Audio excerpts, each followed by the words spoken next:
A women's safety audit workshop hosted by the Central Housing and Planning Authority was undertaken as part of the Adequate Housing and Urban Accessibility Program. Deputy Director of Community Development within the Ch&Pa, Donald Best Bascom, explained that the idea is to introduce a new tool in Guyana for community facilities. It also allowed participants, especially women, the opportunity to identify areas in their communities where they can be safe, as well as to ensure that considerations are given to ensure women feel safer and have a safer experience within their communities so that public spaces can be utilized adequately by women.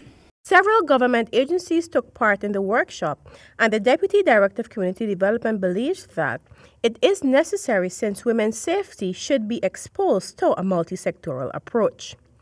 Executive Director of the Women in Cities, Catherine Travers, disclosed that there is a series of workshops to be held.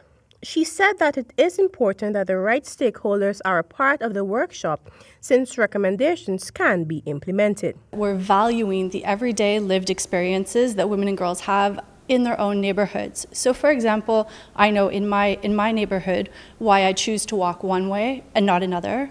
Areas maybe I avoid after dark, and all of those kinds of things. And so if we see that not as a vulnerability, but really as a form of expertise, of everyday lived experience, then that becomes a strength that women can bring to the Urban Planning Department, to the Citizen Security Department, to make better, more comprehensive plans for communities that respond to the needs of the everyday lived experience. So for example, that could look like adding lighting or developing public spaces so that people use them, encouraging different people to come and meet each other in those shared spaces.